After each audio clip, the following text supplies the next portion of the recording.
ನಮ್ಮ ಮೀಸಲಾತಿ ಹೋರಾಟ ಸಮಿತಿಯ ಅಧ್ಯಕ್ಷರಾಗಿದ್ದಂತಹ ಉತ್ತರ ಕರ್ನಾಟಕದ ಬಗ್ಗೆ ಯಾವತ್ತೂ ಧ್ವನಿ ಎತ್ತಿರ್ತಕ್ಕಂತಹ ಅನೇಕ ಹಿಂದೂ ಪರ ಸಂಘಟನೆಗಳ ಶಕ್ತಿಯಾಗಿರ್ತಕ್ಕಂಥ ಬಸವನ ಪಾಟೀಲ್ ಅವರ ಉಚ್ಚಾಟನೆಯ ಕ್ರಮವನ್ನು ಮತ್ತೊಮ್ಮೆ ಪುನರ್ ಪರಿಶೀಲನೆ ಮಾಡಬೇಕು.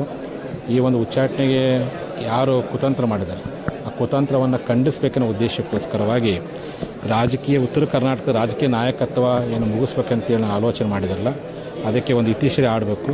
ಮತ್ತೊಮ್ಮೆ ರಾಷ್ಟ್ರೀಯ ಆ ಪಕ್ಷದ ವರಿಷ್ಠರು ಈ ಬಗ್ಗೆ ಗಮನ ಹರಿಸಿ ಪುನಃ ಪರಿಶೀಲನೆ ಮಾಡಬೇಕನ್ನೋ ಉದ್ದೇಶಕ್ಕೋಸ್ಕರವಾಗಿ ಹಿಂದುಳಿದ, ದಲಿತ, ಲಿಂಗಾಯತ ಎಲ್ಲ ಸಮುದಾಯಗಳ ಆಶ್ರಯದಲ್ಲಿ ಮೇ 11ನೇ ತಾರೀಕು ಮಧ್ಯಾಹ್ನ 2 ಗಂಟೆಗೆ ವಿಜಯಪುರದ ಮಹಾನಗರದಲ್ಲಿ ವಿರಾಟ್ ರಾಷ್ಟ್ರೀಯ ಸಮಾವೇಶವನ್ನು ಎಲ್ಲ ಹಿಂದೂ ಪರ ಸಂಘಟನೆಗಳು ಮತ್ತು ಎಲ್ಲ ಲಿಂಗಾಯತ ಒಳಪಂಗಡ ಎಲ್ಲರೂ ಕೂಡಿಕೊಂಡು ಒಂದು ವಿರಾಟ್ ರಾಷ್ಟ್ರೀಯ ಸಮಾವೇಶವನ್ನು ಇಲ್ಲಿ ಮಾಡಬೇಕು ಅಂತ ವಿರಾಟ್ ರಾಷ್ಟ್ರೀಯ ರ್ಯಾಲಿಯನ್ನು ನಮ್ಮ ವಿಜಯಪುರ ಮಹಾನಗರದಲ್ಲಿ ಮಾಡಬೇಕು ಅನ್ನುವಂಥ ತೀರ್ಮಾನಕ್ಕೆ ಇವತ್ತು ಬಂದಂತಹ ಎಲ್ಲ ಲಿಂಗಾಯತ ಒಳಪಂಗಡಗಳು ಮತ್ತು ಎಲ್ಲ ಹಿಂದೂ ಪರ ಸಂಘಟನೆಗಳ ಪೂರ್ವ ಸಭೆಯಲ್ಲಿ ತೀರ್ಮಾನ ಕೈಗೊಳ್ಳಲಾಗಿದೆ. ಆದಷ್ಟು ಬೇಗ ಆ ಪಕ್ಷದ ವರಿಷ್ಠರು ಈ ಬಗ್ಗೆ ಪುನರ್ ಪರಿಶೀಲನೆ ಮಾಡಲಿಕ್ಕೆ ಕ್ರಮ ಕೈಗೊಳ್ಳಬೇಕು. ಆ ಮೂಲಕವಾಗಿ ರಾಜ್ಯಾದ್ಯಂತ ಮೇ 11ನೇ ತಾರೀಕುವರೆಗೆ ಎಲ್ಲ ನಮ್ಮ ಸಮುದಾಯದ ಜನತೆ ಇರ್ಬೋದು, ಎಲ್ಲ ಸರ್ವ ಜನಾಂಗರು ನಿಮ್ಮ ಹಳ್ಳಿಯಲ್ಲಿ, ನಿಮ್ಮ ತಾಲೂಕಲ್ಲಿ, ನಿಮ್ಮ ಜಿಲ್ಲಾ ಮಟ್ಟದಲ್ಲಿ ನಿರಂತರವಾಗಿರ್ತಕ್ಕಂಥ ಪ್ರತಿಭಟನೆಯ ಹಕ್ಕೋತ್ತದ ಕೂಗನ್ನು ತಾವೆಲ್ಲ ಮಾಡಬೇಕೆನ್ನುವಂಥ ಮಾತನ್ನು ಈ ಸಂದರ್ಭ ಹೇಳ್ತಾ, ಇದು ರಾಜ್ಯ ಮಟ್ಟದ ಒಂದು ಪ್ರತಿಭಟನಾ ಒಂದು ರ್ಯಾಲಿ. ಹಾಗಾಗಿ ಈ ಪ್ರತಿಭಟನಾ ರ್ಯಾಲಿಗೆ ರಾಜ್ಯಾದ್ಯಂತ ಎಲ್ಲ ಬಸವನಗೌಡರು ಅಭಿಮಾನಿಗಳಾಗಿರ್ಬೋದು, ನಮ್ಮ ಸಮುದಾಯ ಎಲ್ಲ ಒಳಪಂಗಡದವರು ಮತ್ತು ಎಲ್ಲ ದಲಿತ ಹಿಂದುಳಿದ ಅವರ ಅಭಿಮಾನಿಗಳೇನಿದ್ದಾರೆ ಎಲ್ಲ ಹಿಂದೂ ಪರ ಸಂಘಟನೆಗಳು ಸಹ ಅವತ್ತು ಬರಬೇಕು ಅಂತೇಳಿ ಈ ಒಂದು ಸಭೆಯ ಮೂಲಕವಾಗಿ ನಾಡಿನ ಜನರಿಗೆ ಕರೆ ಕೊಡ್ತೀವಿ.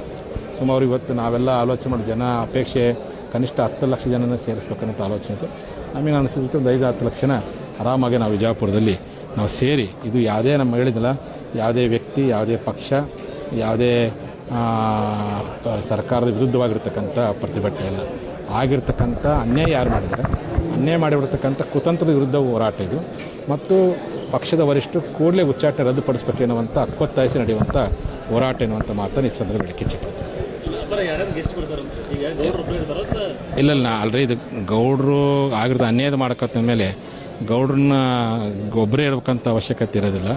ಗೌಡ್ರ ಬಗ್ಗೆ ಅಭಿಮಾನ ಪಡುವಂಥ, ಗೌಡ್ರ ಹಿತವನ್ನು ಕಾಪಾಡುವಂಥ, ಗೌಡ್ರ ಹಿತ ಅಂದರೆ ನಾಡಿನ ಹಿತ ಕಾಪಾಡುವಂಥ, ಉತ್ತರ ಕರ್ನಾಟಕ ನೀರಾವರಿ ಬಗ್ಗೆ ಗಮನ ಸೆಳೆಯುವಂಥ ಮತ್ತು ಅನೇಕ ಸಂಘಟನೆಗಳ ನಾಯಕರು ಅವತ್ತು ವೇದಿಕೆ ಮೇಲೆ ಬರಲಿ ಅನ್ನುವಂಥ ಅಪೇಕ್ಷೆ ಐತಿ. ಒಟ್ಟಾರೆ ನಮ್ಮ ದೃಷ್ಟಿಯಲ್ಲಿ ಶ್ರೀಸಾಮಾನ್ಯ ವ್ಯಕ್ತಿಯು ನಾಯಕನೇ.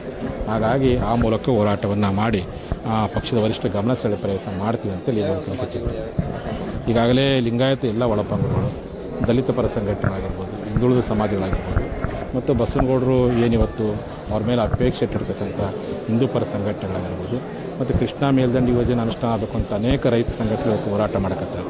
ಆ ಎಲ್ಲ ರೈತ ಸಂಘಟನೆಗಳು ಉತ್ತರ ಕರ್ನಾಟಕ ಅಭಿವೃದ್ಧಿ ಬಯಸುವಂಥ ಉತ್ತರ ಕರ್ನಾಟಕದ ಎಲ್ಲ ಸಂಘಟನೆಗಳು ಎಲ್ಲರೂ ಕೂಡಿಕೊಂಡು ಈ ಒಂದು ಸಮಾವೇಶವನ್ನು ಮಾಡಬೇಕು ಅಂತ. ಒಟ್ಟು ಸಮಾವೇಶ ಉದ್ದೇಶ ಏನಪ್ಪ ಅಂತಂದರೆ, ಈ ಅನ್ಯಾಯವಾಗಿ ಉಚ್ಚಾಟನೆ ಮಾಡಿರ್ತಕ್ಕಂಥ ಕ್ರಮವನ್ನು ರದ್ದು ಮಾಡಬೇಕು, ಕುತಂತ್ರ ಮಾಡಿರ್ತಕ್ಕಂಥ ಕೃತ್ಯವನ್ನು ಖಂಡಿಸಿ ಈ ಒಂದು ಬೃಹತ್ ಪ್ರತಿಭಟನಾ ರಾಷ್ಟ್ರೀಯ ರ್ಯಾಲಿಯನ್ನು ಮಾಡ್ತೀವಿ.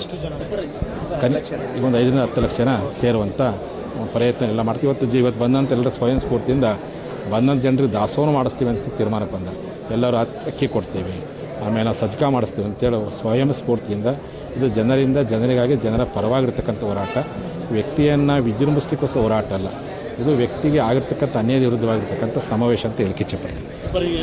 ಗೌಡ್ರ ಸಮಾವೇಶ ಮಾಡ್ತೀನಿ, ಸಭೆ ಮಾಡ್ತೀನಿ, ಇನ್ನು ಕೆಲವರೆಲ್ಲ ತಮಗೆ ಫೋನ್ ಮಾಡೋರು ಒಬ್ಬರೇ ಫಂಕ್ಷನ್ಸ್ ಅವ್ರಂತ ನೋಡ್ರಿ, ನಾನು ಹೇಳಿದ್ನಲ್ಲ, ಒಬ್ಬ ದನ ಕಾಯಿನಿಂದ ಹಿಡ್ಕೊಂಡು ಒಬ್ಬ ಮಂತ್ರಿವರೆಗೂ ಯಾರು ಉತ್ತರ ಕರ್ನಾಟಕದ ಪರವಾಗಿ, ನಮ್ಮ ಸಮಾಜ ಮೀಸಲಾತಿ ಪರವಾಗಿ, ಬಡವರ ಪರವಾಗಿ ಯಾರು ಹೋರಾಟ ಮಾಡ್ತಾರೆ ಅವ್ರಿಗೆ ಅನ್ಯಾಯವಾದ ಸಂದರ್ಭ ನಾನು ಅವ್ರ ಜೊತೆ ಗಟ್ಟೆ ನಿಲ್ಲುವಂಥದ್ದು.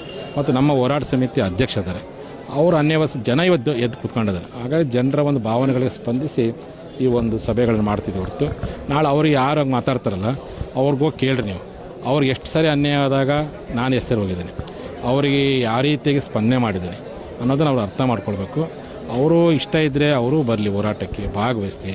ಆದರೆ ಒಬ್ಬ ವ್ಯಕ್ತಿ ಬೆಳವಣಿಗೆಯನ್ನು ಸಹಿಸಲಾರ್ದಂಥ ಮಾತನ್ನು ಆಡಬಾರ್ದು ಅಂತ ಒಂದು ಮನವಿಯನ್ನು ಅವ್ರಿಗೆ ಹೇಳಿಕೆ ಇಚ್ಛೆಪಡ್ತಾರೆ. ಒತ್ತಡ ಹಾಕ್ತಾರೆ, ಅನಿವಾರ್ಯ.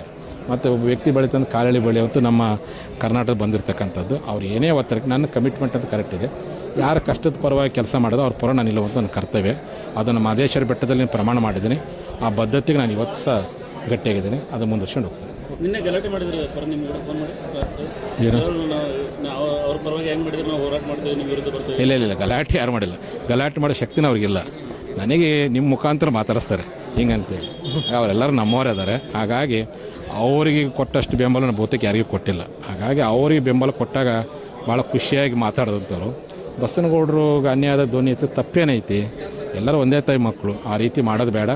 ಅವ್ರು ಯಾರ್ಯಾರು ಮಾತಾಡಲ್ಲ, ಅವ್ರು ಏನೇನು ಮಾತಾಡ್ಬೇಕಂತ ಕಾಮೆಂಟ್ ಮುಖಾಂತರ ಬರಕತ್ತು. ನಾನೇನು ಹೇಳಕ್ಕೆ ಹೋಗೋದಿಲ್ಲ. ಹಾಗೆ ಅವ್ರಿಗೆ ಒಳ್ಳೇದಾಗಲಿ ಅಂತ ಅಷ್ಟೇ ಇಷ್ಟಪಡ್ತೀನಿ. ಅದನ್ನು ಅಂತರಂಗದಲ್ಲಿ ನಮ್ಮ ಈ ಭಾಗದ ಎಲ್ಲ ಸಂಸದರ ಜೊತೆ ಚರ್ಚೆ ಮಾಡ್ತೀನಿ. ಎಲ್ಲ ಸಂಸದರು ಒಳಗೊಂಡಂತೆ ಒಂದು ಪ್ರಯತ್ನ ಈ ನಮ್ಮ ರುದ್ರಗೌಡರು ನಮ್ಮ ಸಲಹೆ ಕೊಟ್ಟಿದ್ದಾರೆ. ಒಂದು ಅಂತರಂಗದಲ್ಲಿ ಏನು ಬಸವನಗೌಡರದು ಮುಖಾಂತರ ಯಾರ್ಯಾರು MP ಗೆದ್ದಾರಲ್ಲ ಅವರು ಧ್ವನಿ ಎತ್ತಲಿ, ಮತ್ತು ನಮ್ಮ ಸಮುದಾಯದ ಶಾಸಕರು ಅವರು ಪತ್ರ ಬರಲಿ. ಅದು ಒಳಗಡೆ ಒಂದು ಪ್ರಯತ್ನ ಆಗಲಿ. ಅವ್ರಿಗೆ